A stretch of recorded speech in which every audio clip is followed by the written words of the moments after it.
was reported on CNN. It says that the chairman of the Joint Chiefs, General Dan Kane, has privately told other top Trump advisors that Washington needs to find an off-ramp from the war in Iran. And he mentions that the military escalation options on the table could backfire, and that air power alone is unlikely to achieve Trump's stated objectives. Then it comes to the situation that they're in, and he said even pre-war Pentagon meeting, he said that before, Larry. You remember, before the war happening, he said that this is not gonna work because he knew that it's going to be about the air bombardment of Iran as a country, and it's going to be difficult to defeat Iran. And right now he's talking again. It seems that is it something private? I don't know how CNN got access to that, but it is important right now. He's again talking about it. Well, either he's talking about it or people that work for him are talking about it. And whenever things like this leak, it shows that there's serious disagreements in the administration. That some under Trump they're advocating a return to military strikes, and there's some indications that I commented last night that right now it looks like some key sections of CENTCOM, the intel section, it stood down. Well, now they're standing back up. And so there's, I think, some growing sense that there may be U.S. may renew attacks on Iran next Monday or Tuesday. So what is the objective of attacking Iran? Just continuing the tit for tat, or is that something? Make themselves feel better. I mean, it's not going to accomplish anything from a strategic or even tactical standpoint, but that doesn't matter anymore. This is about showing that you're tough, and so it's absurd.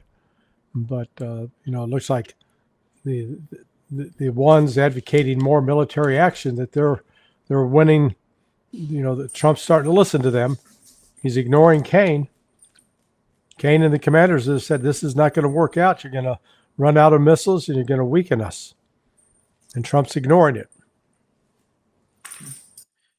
What do you make of what has happened in Pentagon? Pete Hegseth just blaming everything on his, secretary, and the deputy secretary Feinberg.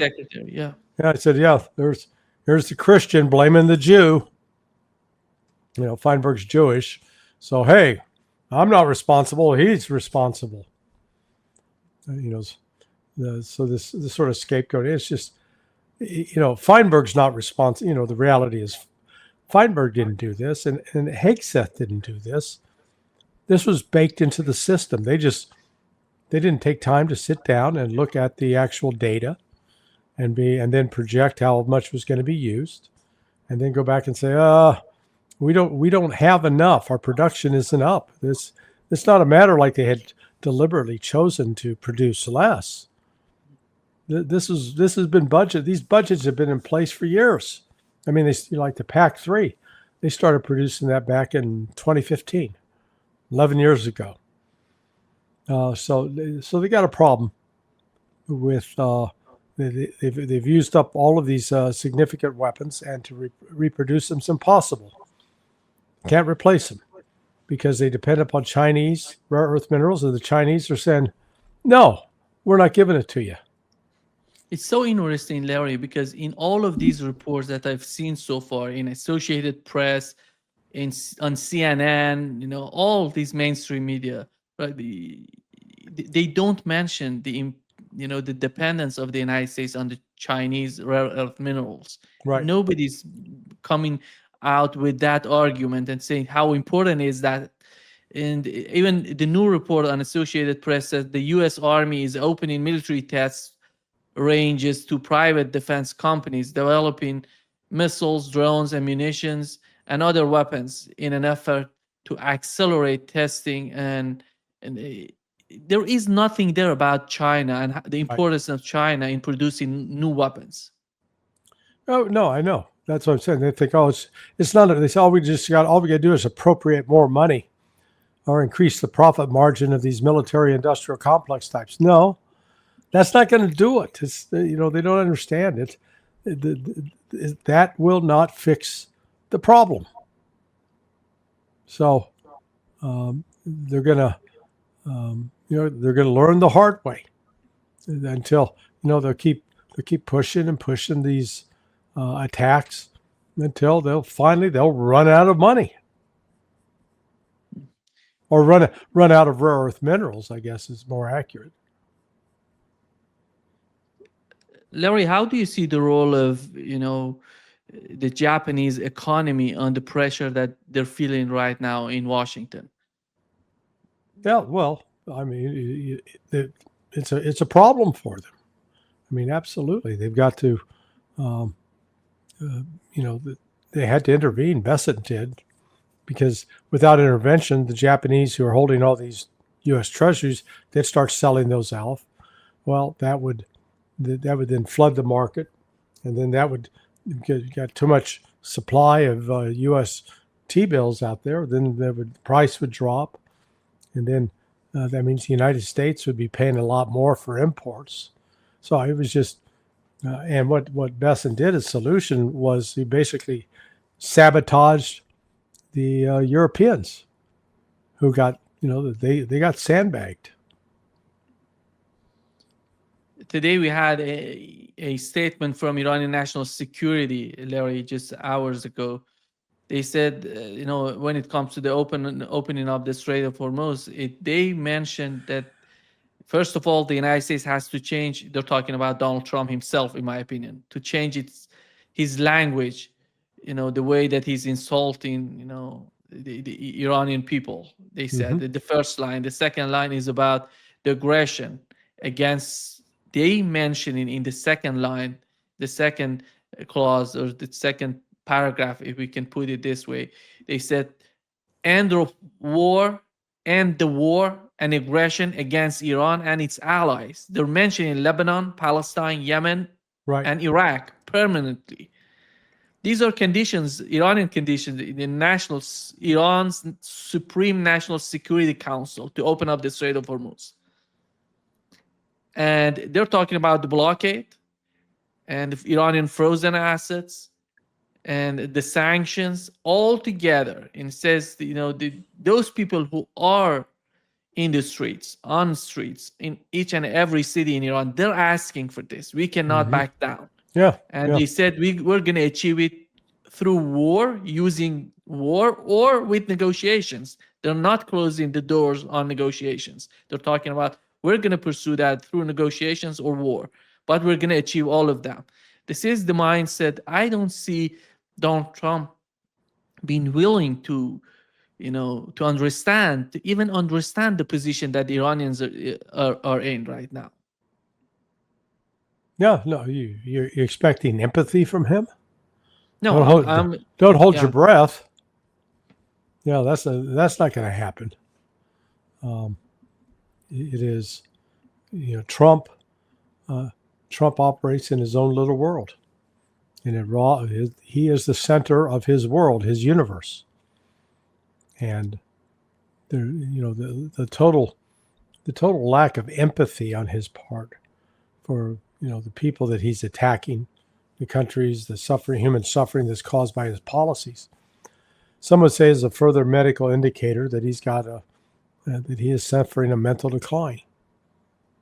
I'm not a doctor, but I'm just repeating. I've heard it from people who are medical professionals, and it sounds plausible.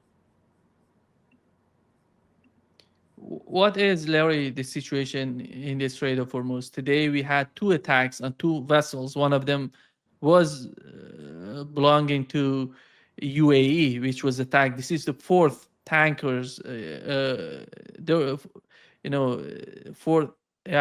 UAE. This is the 4th tankers of them being attacked by Iranians, and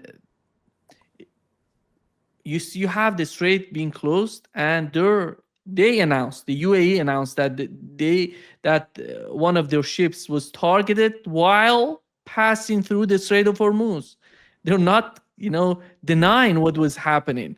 They're just mentioning that they were trying to penetrate the Iranian sort of blockade, and that's why they were attacked. And you see Saudi Arabia coming out condemning Iran. I would say the language was so strong. They say we condemn in the strongest way the targeting of this tanker, the UAE tanker, and we hold Iran responsible Yeah, for and the what consequences. are they going to do about it? I mean, tough talking Saudis. They're going to get their ass handed to them is what's going to happen. Even though they signed this agreement with Turkey and Pakistan, if they're going to use that as a justification to attack another Muslim country, it's going to create real problems throughout the region. And so what the Saudis need to do is shut the hell up. Who's Larry? Do you think that are we gonna? You mentioned that Donald Trump may attack Iran on Monday. Yeah. Is that gonna? Well, and I think it's now that Iran, the Saudis come out like that with that verbal attack on Iran. Okay, I think the Saudis now have gone. They're in league. They're betting on the United States, and they're going to find out that was a lousy bet. They're betting that the United States is going to have their back. They're going to find out the United States is in trouble, and I think Iran. Iran. You had one Iranian politician. He had a very negative reaction to that Mecca agreement that was signed by Turkey, Pakistan, and Saudi Arabia. Foreign Minister Arachi came out. He had fairly positive comments. He said this is a plus moving forward with Muslim nations working to protect Muslim nations. But then, based upon this comment from Saudi Arabia, I mean, look, United Arab Emirates has had its head so far up Israel's ass. They got a brown collar around their neck. They're not a Muslim Arab nation. They're a toady. They're a whore of Israel and the United States. And they've tried to play both sides of this. I think Iran and Iran's made it clear. If the United States attacks it again, and I think what the Saudis have just said and their condemnation, I think the Saudis move themselves to the top of the target list. Take out their power plants, take out their desalination plants, and then they'll find out that they can't. They'll have trouble surviving in their current form. Let's assume the resumption of the war would bring, bring Iranian missiles to Saudi Arabia again, and would bring Yemeni missiles to Saudi Arabia. How is that going to work for Turkey and Pakistan? Are they going to be part of the war? Or are they going to consider? No. I mean, look, they signed this agreement. Oh, an attack on you will be an attack on all of us. Yeah, right. Yes. What did Pakistan? So Pakistan signed that very agreement on a bilateral basis with Saudi Arabia last September. And then the Houthis attack Saudi Arabia. And what did Pakistan do? Nothing. Yeah. Talk. They don't do a lot. The other point, Larry, is the continuation of the war. Today, I asked Professor Marandi if Iran would cooperate with Yemen on the case of the Strait of Hormuz together with the Red Sea. We know that these two are working together. These two together are putting pressure on Saudi Arabia. If Iran decides to open up the Strait of Hormuz, it means that the pressure that the Yemenis are trying to put on Saudi Arabia are going to be somehow relieved because of the if Iran opens up the Strait of Hormuz, they're gonna export their oil from the strait. And he said that there are cooperations between the two sides. Do you feel that at some point it was mentioned in this new statement of the Supreme National Security of Iran? At some point, if they decide to do something, they have to, in my opinion, remove the siege on Yemen. What is your understanding of that? Because Oh, there okay. is no way. Explain what you mean by that. Because if That Donald Trump, that let's assume Donald Trump, That the Saudis have to remove yeah, yeah, the siege. How yeah. would the Saudis do that? Because I'm talking about the United States. If the United States, let's assume the United States decides to open up the Strait of Hormuz, Okay. withdraw the blockade, or whatever they're trying to do. If they do that, this Yemeni blockade on Saudi Arabia doesn't mean that much. So Well, wait. The United States can't open the Strait of Hormuz. Okay. yeah, So what you're positing, you might as well say Donald Trump's going to go ride a unicorn naked down Fifth Avenue in New York. It's not going to happen. So the United States can talk all the big game at once, but it doesn't have the military. It's not willing to make the military accept the military costs that it would if it goes forward with this attack. does it mean that if something happens, it's gonna be if something happens? Let's assume. Let's go 100% optimistic about what's going on. If something positive happens, is that going to be on both fronts? It means that there would be no siege on Yemen. Then you have the blockade being removed on Saudi Arabia. Then you don't have, the blockade in the Persian Gulf. Then you see Iran somehow opening up the Strait of Hormuz. I'm talking about being totally positive with the two sides coming together. Why? Um, I want you to explain what is your understanding of on the two sides and on the part of Iranian and Yemenis, because if one side decides to change its policy with the blockade, it means it hurts the other side. Oh wait, okay. I'm not following the logic here, dude. So you got to explain. You're saying that if if the Houthis decide to stop blockading Saudi oil tankers and etc., that hurts Iran? Not that much, but they're gonna get hurt if Iran opens up the Strait of Hormuz. Well, Iran's not going to. What do you mean by open up the Strait of Hormuz? You mean just allow any ship to come through without paying a toll and without following the protocol? With paying a toll, with everything, with the new mechanism, they opening up the Strait of Hormuz, and let's assume Donald Trump accepting everything, and that gonna hurt, the position of Yemenis. Why would it hurt the Yemenis? Because opening up the Strait of Hormuz would, Saudi Arabia is not gonna, they're not gonna feel that much of pressure from their exporting, the way that they're exporting their oil and other products. They could argue they don't want to pay the fee. They may find the fee too expensive, and therefore they said, we'll continue to use Yanbu and the Red Sea. So then they have to deal with the cost of the threat from the Houthis. Now, I mean, if the Saudis, if they wanted to play this game, they'd say, "Hey, we're gonna reconcile, we're gonna settle things with the Houthis, so they don't interfere with our shipping out of the Red Sea, and then we're gonna stand up against Iran trying to charge us fees to go through the Strait of Hormuz." So, if in that case, the Saudis, it would be the Yemenis who would be, they would have been the beneficiaries of having a deal, but they're not threatened, and it could be that. That would give Saudis some more leeway. Does that make sense? Yeah, it makes total sense. But how long is that going to be possible for Saudi Arabia to continue with the problem they're in right now?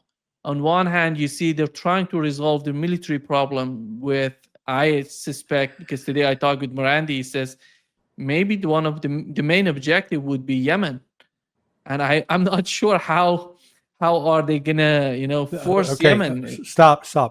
The main objective for who? Of the military pact between Saudi Arabia, Turkey, and Pakistan. Yeah, again, Pakistan, they've already got a defense pact in place with Saudi Arabia. What are they waiting for? Now, so why do you think they had the signing ceremony for that in Mecca as opposed to Riyadh?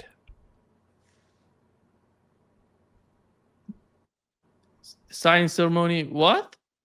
They had the signing ceremony for the In Mecca.